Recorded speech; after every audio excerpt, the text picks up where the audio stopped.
이스라엘 백성들이 아이성과 전투하는 내용입니다. 일단 그 아이성 전투를 우리가 먼저 살펴보기 전에 여호수아 1장부터 지금 아이성 전투까지 일어났던 중요한 일을 우리가 한번 살펴봐야 될 필요가 있습니다. 중요한 일은 사실은 두 가지입니다. 첫 번째는 무엇인가 하면은 이스라엘 백성들이 광야 생활을 마치면서 요단강을 건넜다는 것입니다. 이게 첫 번째 중요한 건데요. 우리가 이미 몇 주 전에 살펴본 대로 이 당시 요단강은 지금 양력으로 3월달, 4월달 때 요단강을 건너는데 그때 요단강에 물이 가장 많이 넘칠 때입니다. 그 요단강 그 북쪽에 있는 헐몬산에 이슬이 녹아서 그 이슬의 물의 양이 많이 요단강으로 넘어와서 물이 넘치고, 당연히 물이 넘치면 물살이 세죠. 그런데 이 물살이 세고 물이 넘치는 요단강을 이스라엘 남자만 60만 명이 되는 그 몇백만 명의 사람들이 요단강을 아무런 도구 없이 다리를 만들거나 배를 타고 건넌다, 배도 타지 않고 건넌다는 것은 인간적으로 완전히 불가능한 도하 작전입니다. 그럼에도 불구하고 이스라엘 백성들은 하나님의 말씀을 듣고 그 말씀을 믿고 그 말씀에 순종함으로 요단강을 다 건넜습니다. 이게 첫 번째 중요한 사건이고요. 요단강을 건너고 난 다음에 여리고성과 여리고성을 맞이하게 됐습니다. 그리고 이제 그 여리고성을 정복하는데, 그 여리고성은 글자 그대로 난곡불락의 성입니다. 첫 번째는 여리고성은 아주 고지대 높은 데에 있었고 그 성읍은 견고한 성읍이었습니다. 그래서 요단강을 건너기 전 38년 전에 모세가 정탐꾼을 보냈을 때 이 가나안 땅에 있는 특별히 여리고 성을 보고 그 정탐꾼들이 자기를 메뚜기 같이 여겼을 정도로 여리고의 성읍은 견고했고 굉장히 강했습니다. 그리고 그 안에 있던 여리고 성의 주민들도 아주 강한 사람들이었죠. 그러니까 고지대에 있고 견고한 성읍이고 성읍의 사람들은 강하고, 또 이스라엘 백성들이 요단강을 건너왔을 때 그 성은 철통같이 문을 걸어 닫았습니다. 이런 상태에서 이스라엘 백성들이 여리고성을 정복해서 이긴다는 것은 불가능했습니다. 그러나 이번에도 또 한번 하나님께서 하라는 그 말씀을 믿고 순종하여서 여리고성을 돌 하나 던지지 않고 창 하나 서지 않고 다 무너뜨렸습니다. 그러니까 지금 이제 아이성과의 전투 이전에 요단강을 건너고 여리고성을 무너뜨렸습니다. 이 둘 다의 공통점이 뭔가 하면은 인간의 힘으로는 건너고 무너뜨리는 불가능한 상황이었습니다. 그럼에도 불구하고 하나님의 말씀을 듣고 믿고 순종함으로 요단강과 여리고성의 문제를 잘 극복했습니다. 순종으로 불가능한 일을 가능케 해서 문제를 해결했습니다. 이게 아이성까지의 과정입니다. 자, 이런 맥락에서 이스라엘 백성들이 아이성을 정복하게 됩니다. 자, 이때에 이제는 여호수아가 아이성에 정탐꾼을 보냅니다. 그래서 정탐을 갔던 이 정탐꾼이 와서 보고하기를, 어떻게 보고하는가 하면 이 아이성은 너무나 작은 성이다. 정말 우리 한국말의 아이라는 말처럼 아이성은 진짜 어린 아이처럼 작고 연약한 성이었습니다. 그래서 정탐꾼이 말하기를 우리 군사들 다 갈 필요가 없습니다. 2-3천 명만 올라가도 넉넉히 이길 것입니다라고 보고할 정도로 아이성은 형편없는 성이었습니다. 그도 그럴 것이 조금 전에 얼마 전에 여리고성을, 그 견고한 난곡불락의 여리고성을 정복했던 정탐꾼의 눈에는 아이성은 이거 우리말로 하면 진짜 식은 죽 먹기죠. 그래서 2 내지 3천 명이 올라가서 아이성하고 전쟁을 했는데 결과는 완전 패배였습니다. 36명이 죽고 많은 사람이 다치고 완전히 물러나게 되었습니다. 그러니까 이 아이성 전투 그 이전의 상황과 비교해 볼 때 최초의 패배 사건입니다. 요단강을 건너기 전에 그 요단강 동쪽의 아모리 왕 시온과 바산 왕 옥도 다 물리쳤고, 요단강도 건너고, 감히 상상할 수 없는 여리고성도 정복하고, 그러니까 승승장구해왔던 이스라엘 백성이 아이성은 그냥 무사 통과할 정도로 간단한 성인데 여기에 걸려서 이스라엘 백성들이 크게 패배해서 물러나게 되고 죽고, 지금 이 일로 인하여서 여호수아가 하나님께 회개하면서 가슴을 찢으면서 왜 우리가 이 아이성과의 전투에서 패배했습니까? 라고 묻습니다. 그때 하나님께서 그 패배한 원인을 말합니다. 이제 여호수아 7장부터 쭉 읽어보면 패배한 원인에 대하여서 아이성과의 전투에서 패배한 원인에 대해서 이렇게 설명합니다. 그 이전에 여리고성과의 전투에서 하나님께서 여리고성과의 전투에서 이기게 해주는데 대신 여리고성에 있는 어떤 물건도 손대지 마라. 그것은 하나님의 것이니 그냥 전투에서만 이기게 하고 전투에서 이긴 전리품은 손대지 말라 그랬습니다. 그런데 아간이라는 사람이 그 바벨론산에 있는 시날산 외투와 금과 은을 보고 그것을 몰래 훔쳐와서 몰래 가지고 와서 자기가 살고 있는 그 텐트 그 장막밑에 감추어 놨습니다. 하나님께서 이걸 보고 이걸 지적하시고 이 일로 인하여서 아이성과의 전투에서 이스라엘이 패배하게 하는 것입니다. 자, 그럼 다시 질문해 보겠습니다. 이스라엘 백성들이 아이성과의 전투에서 패배한 이유가 무엇입니까? 이만큼 설명했는데 이거 안 해도 되는데 지금 요거 답을 제가 찾으려고 이만큼 설명했는데, 자, 요단강을 건너고 여리고성을 건넜던 불가능한 것을 가능하게 했던 것은 순종의 문제였습니다. 순종해서 다 요단강도 건너고 여리고성도 무너뜨렸습니다. 자, 아이성이었습니다. 아이성은 하나님께서 여리고성에 어떤 것도 취하지 말라고 명령했는데 아간이 물건을 취했습니다. 자, 다시 질문. 왜 이스라엘 백성들이 아이성과의 전투에서 패배했습니까? 그렇죠. 이제 속이 시원하다. 불순종했어. 이렇게 대답이 이게 아구가 맞는 거예요. 그렇잖아요. 요단강도 순종해서 건넜고 여리고성도 순종해서 무너뜨렸는데 아이성은 불순종해서 진 겁니다. 핵심은 순종이냐 불순종이냐 이거라는 것입니다. 우리 앞에 여리고가 있느냐 요단강이 있느냐 아이성이 있느냐 이거는 두 번째 문제입니다. 진짜 문제는 우리가 하나님의 말씀에 하나님의 명령에 순종이냐 불순종이냐 이겁니다. 자, 제가 정리한 것처럼 요단강과 여리고는 인간적으로 건너고 정복하기에 불가능한 강이었고 불가능한 성이었습니다. 그러나 순종할 때 불가능이 완전한 가능으로 바뀌었고 문제가 다 해결되었습니다. 이 아이성은 인간적으로 충분히 정복할 수 있는 간단한 성이었습니다. 진짜 어린아이와 같은 성이었습니다. 우리가 거두절미하고 그거는 신앙 없어도 이스라엘 백성들이 하나님 안 믿어도 쉽게 말해서 하나님 안 믿어도 그냥 2천 내지 3천 명만 올라가면 이길 수 있는 성이라고 정탐 보도가 왔습니다. 정말로 인간적으로 정복 가능한 성인데 이스라엘 백성들이 불순종했을 때 여리고성에서의 불순종이 남아있었을 때 그 불순종이 해결되지 않았을 때 인간적으로 가능한 문제가 완전히 불가능하게 되었습니다. 순종은 불가능을 가능으로 바꾸지만 불순종은 가능한 것조차도 불가능하게 만드는 것입니다. 자, 이게 우리 인생하고 똑같지 않습니까? 우리 인생에 여리고와 같은 것이 있고 요단강 같은 것이 있고 아이성과 같은 것이 있습니다. 지금 여기 앉아 계시는 우리 모두들 가운데 나는 지금 아무런 문제도 없어. 나는 어떤 것도 패배한 적이 없어. 이런 사람은 아무도 없을 겁니다. 여전히 우리가 지금 해결해야 될 일이 있고 왜 이렇게 해서 내가 지금 넘어졌는가 깨졌는가 그 해결하지 못한 일들이 수도 없이 많을 것입니다. 왜 우리는 패배했고 왜 우리는 지금 문제에 쌓여 있는가 그 원인 분석을 정확히 해야 됩니다. 보통 우리는 어떻게 합니까? 내가 능력이 없어서 그렇지 뭐. 내가 지금 미국 생활에 적응 못해서 그렇지. 이거는 영어 문제야. 이거는 문화 문제고 시스템 문제야. 그때 그 인간이 그런 조언을 안 하고 내가 그 사람 말을 안 따라갔으면 괜찮았는데 우리는 일이 안 되고 넘어지고 깨어질 때 세상 사람들하고 똑같이 이렇게 원인 분석하고 그것을 해결하려고 합니다. 내 능력이 부족하면 다른 사람 능력을 가지고 와서 해결하려고 그러고 시스템이 부족하면 어떻게 시스템을 적응해서 하려고 하고 그게 잘못된 것은 아니지만 우리 믿는 자들이 우리의 지금 문제와 어려움을 해결해야 될 문제는 능력과 인간관계와 문화와 어떤 시스템의 문제 이전에 하나님 앞에 서서 이게 순종인지 불순종인지 그것을 먼저 점검해야 됩니다. 그래서 우리 앞에 있는 아무리 인간적으로 가능한 정말 툭 하면 쳐도 넘어질 수 있는 아이성 하나도 여전히 우리 속에 불순종이 남아있을 때 그것은 난공불락의 성이 됩니다.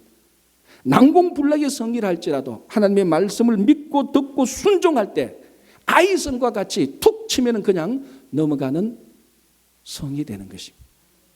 지금 우리가 가지고 있는 문제, 이거는 노력의 문제도 아니고 인간관계의 문제도 아니고 영어의 문제도 아니고 문화 시스템의 문제 이전에 우리가 하나님 앞에 서서 순종이냐 불순종이냐 그거를 먼저 분석하고 불순종이면 순종하게 될 때 어떤 성도 우리 앞에 다 무너지게 되는 것입니다.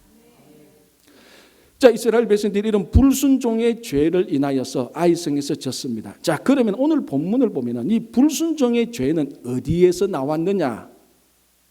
그래서 이 죄가 어떻게 되었는지, 이 죄를 누가 지었는지 제비뽑기를 해서 쭉 찾아내니까 아간이라는 사람이 나옵니다. 아간이 죄인이었죠. 그래서 여호수아가 아간에게 묻습니다. 우리말로 하면 왜 불순종의 죄를 지었느냐? 우리말로 하면은 왜 하나님께서 여리고성에 어떤 물건도 취하지 말라고 했는데 왜 가져왔느냐? 그때 아간이 뭐라고 말합니까? 그 시날산 외투 한 벌과 은 200세겔과 금 50세겔을 보고 탐내어 취하였나이다. 불순종의 죄를 짓게 된 가장 핵심은 아간의 탐심이 있습니다. 탐심, 탐욕. 자, 이 탐심이란 말은 히브리어로 하마드란 말인데 이 뜻은 남의 것을 바라거나 남의 것을 가져오기를 원하는 마음입니다. 그것을 이제 가져왔을 때 죄를 짓게 되는 것이죠. 자, 그러면은 지금 이 아간이 탐심을 가져서 탐심 때문에 자기들이 전쟁에서 이겼던 여리고성의 물건을 가져왔습니다. 원래대로 말하자면은 이것은 탐심이 아니고 전쟁에서 이긴 사람은 전쟁에서 진 사람의 물건을 정당하게 가져오는 게 맞습니다. 전리품을 가져오는 게 맞죠. 그것 때문에 전쟁하지 않습니까? 전쟁에서 이기면은 저 상대방의 포로를 데리고 오고 상대방의 좋은 물건을 내가 가지고 옵니다. 전리품을 가지고 오는 거죠. 이것 때문에 전쟁을 하는데 이스라엘 백성들이 여리고성에서 이겨서 아간이 시날산 외투와 금과 은을 가져왔던 것이 이게 왜 탐심이 됩니까? 이게 왜 남의 것을 가져왔습니까? 전쟁에서 이겼는데. 문제는 여리고성의 전쟁은 여호와의 전쟁이라는 것입니다. 다시 말하자면 이 여리고성과의 전쟁은 이스라엘 백성들이 땅에서 싸웠지만은 실제 전쟁은 천상에서 하늘에서 이스라엘이 믿는 여호와 하나님과 여리고성 사람들이 믿는 우상과의 전쟁에서 여호와께서 천상에서 이겼기 때문에 땅에서 이스라엘 백성들이 이긴 것입니다. 이게 그 당시 이스라엘 백성들과 그 당시 고대 중동의 사람들의 생각이었습니다.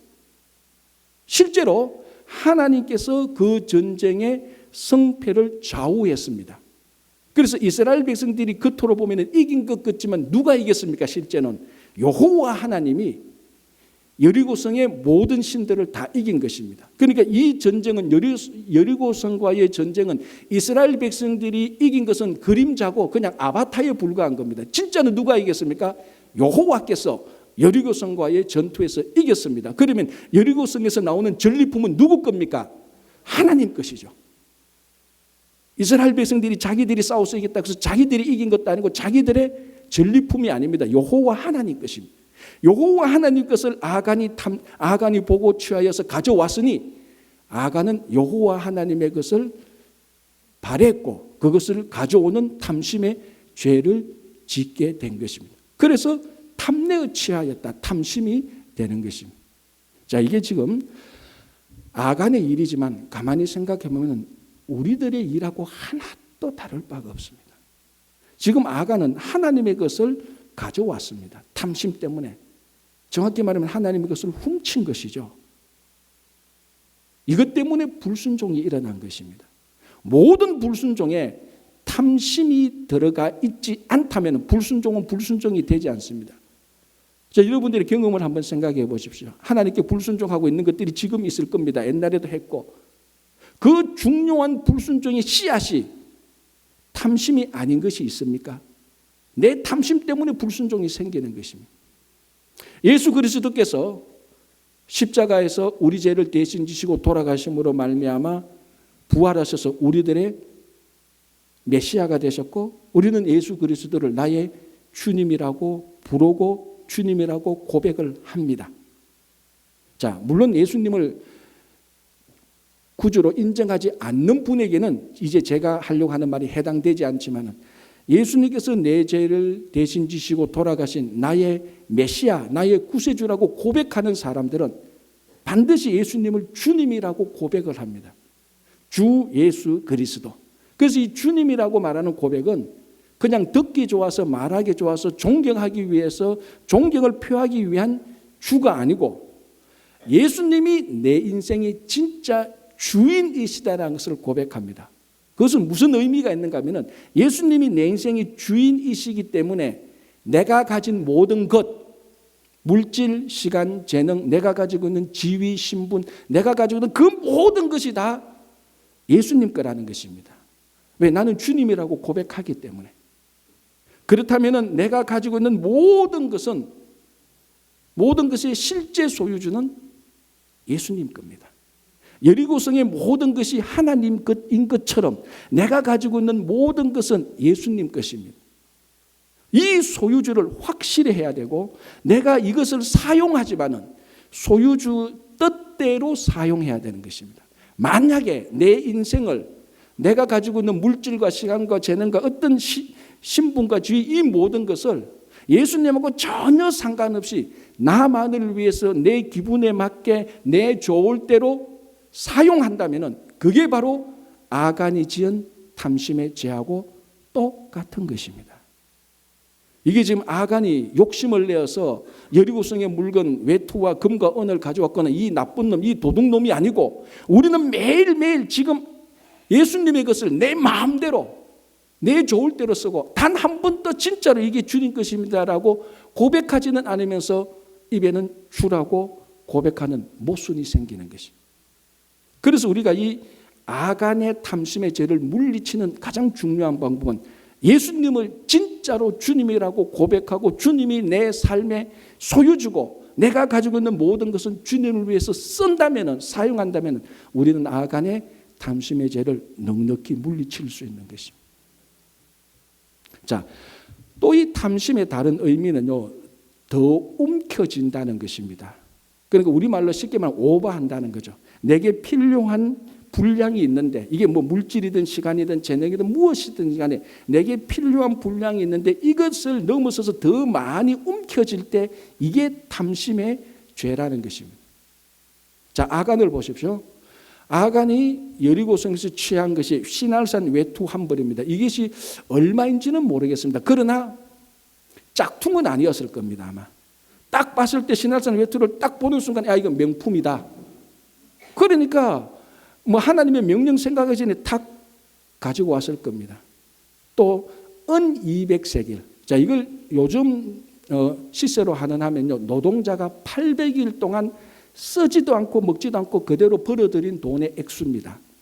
금 50세겔은 노동자가 3000일 동안 수고해서 벌어들인 액수입니다. 그러니까 금 50세겔과 은 200세겔을 합치면 한 노동자가 약 12년 또는 13년 동안 하나도 쓰지도 않고 먹지도 않고 그대로 버린 돈, 그대로 벌어들인 돈의 액수입니다. 얼마 정도 될까요? 그럼 우리가 한번 요즘 우리 뉴욕에 사는 노동자, 꼭 노동자니까 뭐 막일하는 이런 차원보다 일반적인 서민이 사는 것을 좀 6만 불, 7만 불이라고 한번 해봅시다. 좀 차이는 있겠죠. 6만 불 좀 줄여서 6만 불 해도 약 70만 불이 되는 겁니다. 이 7만 불 하면 약 뭐 80만 불, 90만 불 되는 거죠. 이걸 한 번에 딱 움켜쥐고 가지고 왔습니다. 더 움켜쥐었습니까? 적당하게 움켜잡았습니까? 70만 불, 80만 불이 한 번에 다 집어질 수 있는 사람들이 많네, 여기는. 완전히 더 움켜진 것이죠. 물론 억만장자들에게 있어서 한순간에 60만 불, 70만 불은 뭐 더 움켜쥐었다 안 하고 자기 분량에 맞겠죠. 억만장자에게는. 그러나 제가 여러분들의 사정을 대략은 아는데 우리 억만장자 없잖아요. 여기 앉아 계시는 분이 한순간에 70만 불을 움켜쥐었다면 와, 이거 많다라고 생각합니다. 이게 탐심입니다. 오늘 아간이 지은 죄가 자기가 할 수 있는 자기 분량보다 훨씬 더 많이 움켜잡았습니다. 이게 바로 탐심이라는 것입니다. 이스라엘 백성들이 광야 생활할 때 더 움켜쥐지 않게 하기 위하여서 탐심을 물리치기 위해서 만나와 메추라기를 계속해서 주었습니다.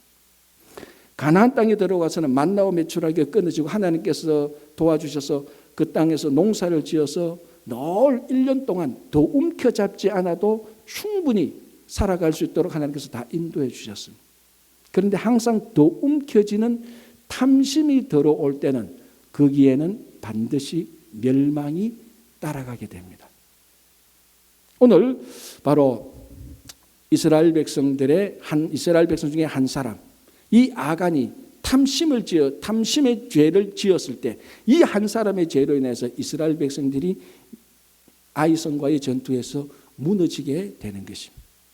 우리는 어떻게 하면은 이 탐심의 죄를 물리칠 수 있을까요? 딱 한 가지입니다. 예수 그리스도 한 분만으로 만족하면 됩니다.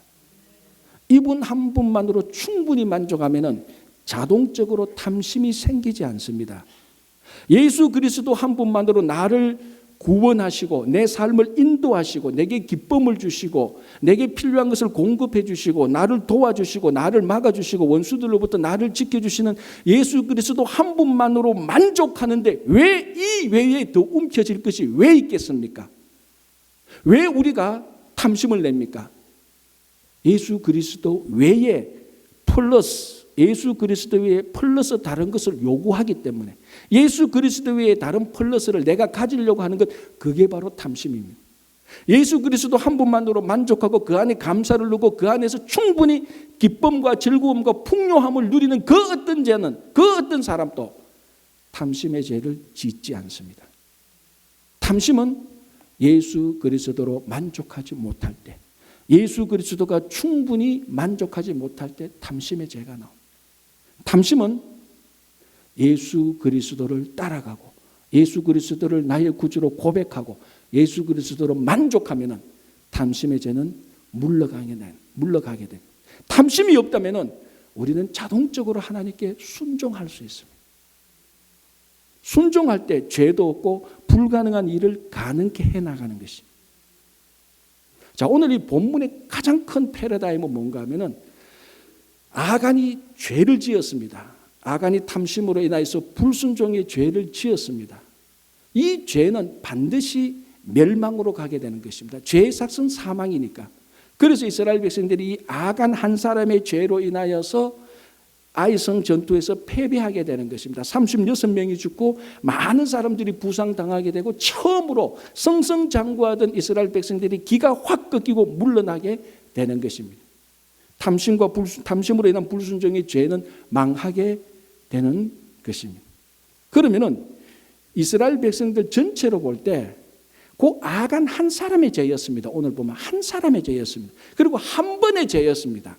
몇 번 반복한 죄도 아니고 한 사람이 한 번 죄를 지었는데 하나님께서 이걸 물어서 이스라엘 백성들 전체가 아이성에서 패배하게 만들어버리는 것입니다.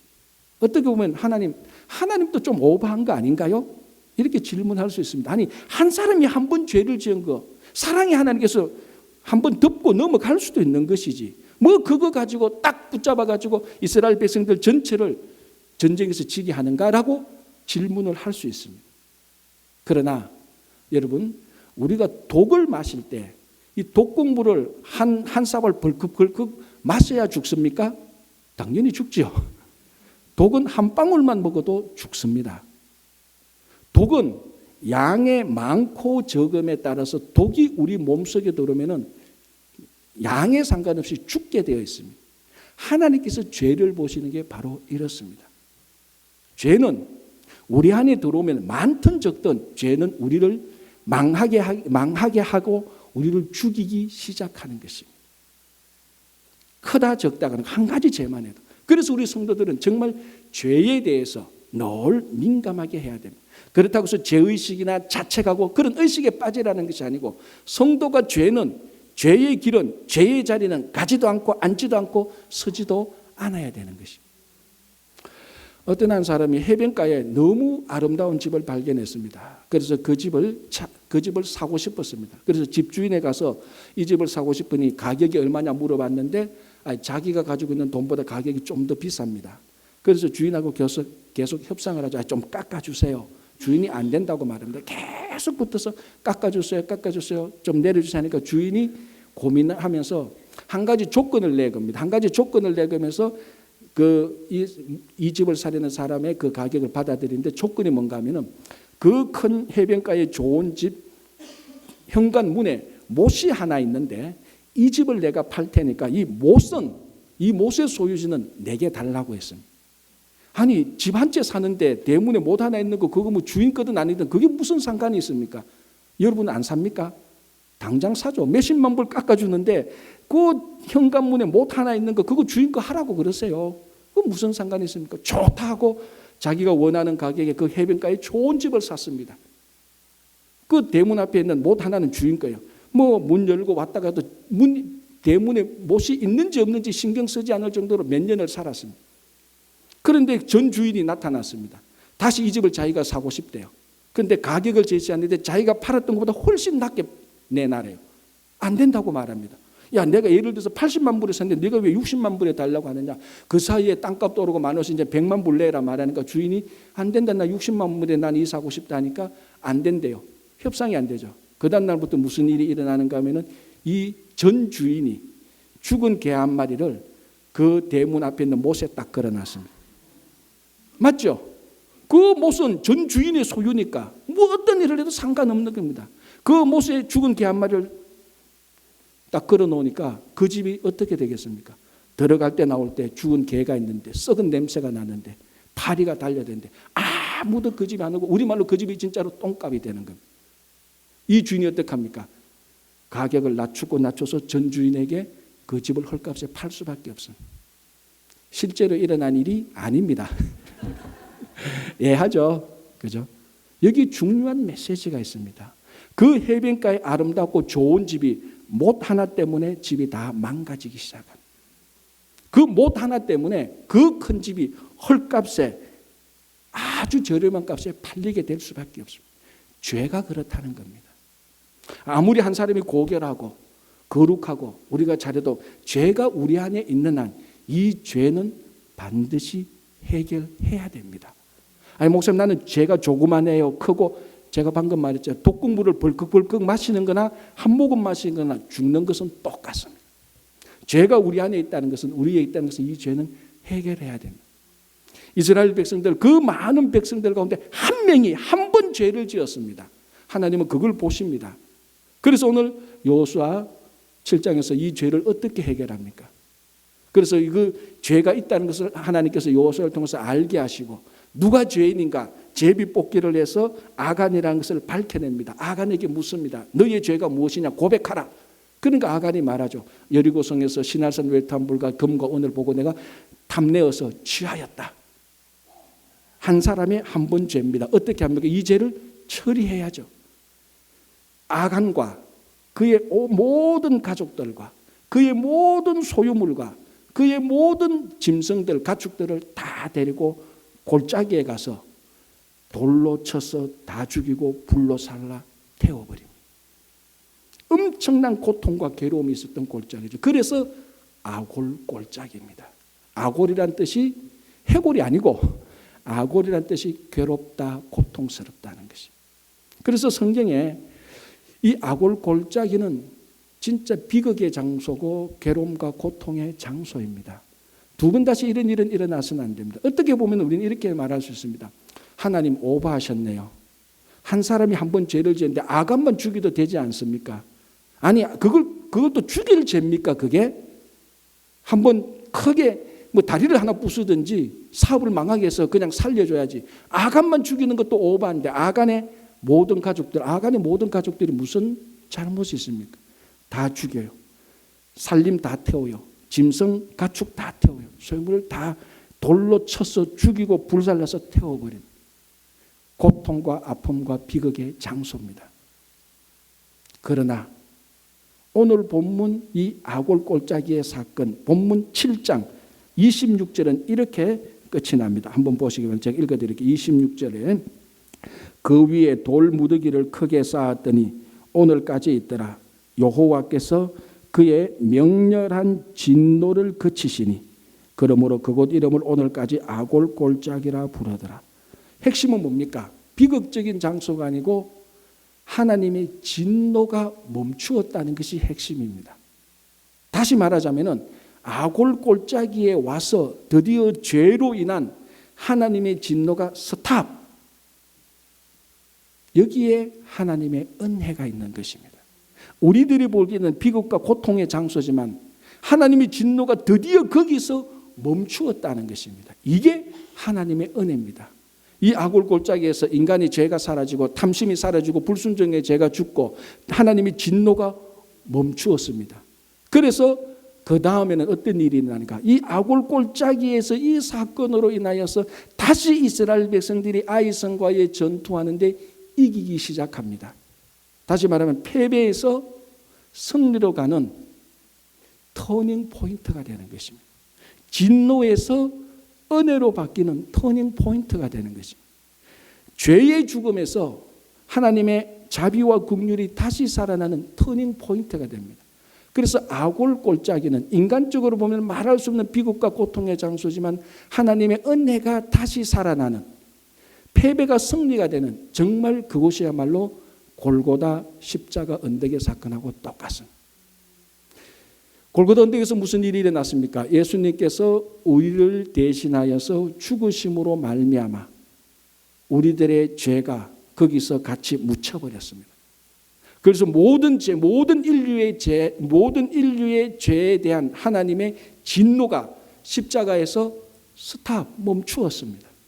그리고 거기서 예수님께서 다시 부활하신 말미암아 더 이상 이제는 사탄에게 패배가 없습니다. 십자가의 승리로 나아가게 되는 것입니다. 그래서 십자가에서는 인류의 패망과 인류의 패배와 절망과 좌절과 모든 고통과 아픔과 슬픔과 눈물이 십자가에서 드디어 승리와 기쁨과 즐거움과 웃음과 춤으로 바뀌는 터닝 포인트, 승리의 터닝 포인트요, 승리의 확신이 되는 것입니다. 그래서 아골 골짜기는 인간의 비극이 있는 곳이라고 말할 수 있겠지만 하나님의 놀라운 은혜가 있는 것입니다. 십자가가 그렇지 않습니까? 아무런 죄 없는 예수라는 한 분이 우리의 모든 죄를 지고 비참하게 비극적인 아골 골짜기 아간처럼 비극적으로 죽은 장소가 십자가입니다. 그러나 이곳에서 우리의 죄가 죽고 진노가 멈추고 하나님의 은혜가 나타나고 패배하고 무너졌던 우리 인생이 십자가에서 다시 살아나게 되는 것입니다. 지금 혹시 여러분들이 무너지고 깨어진 삶이 있다면 우리는 다시 십자가로 나아가면 됩니다. 그 십자가에 나아가서 우리가 다시 승리와 기쁨과 즐거움으로 나아가면 되는 것입니다. 여러분, 한 사람의 죄지만 불순종의 죄는 반드시 진노를 당하게 됩니다. 이 불순종의 죄는 바로 탐욕에서 시작됩니다. 탐욕은 남의 것을 바라고 남의 것을 가져오거나 아니면 내게 필요한 것들 더 이상을 가져오게 되는 것입니다. 여러분, 10계명의 마지막 계명이 뭐죠? 첫 번째, 두 번째는 알겠는데 10번째까지 하려니까 너무 힘들죠. 뭡니까?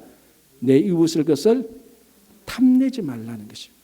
10계명의 마지막 계명이 탐심에 관한 것입니다. 여러분, 성령의 9번째 마지막 열매가 뭡니까? 절제입니다. 절제의 반대는 탐심입니다.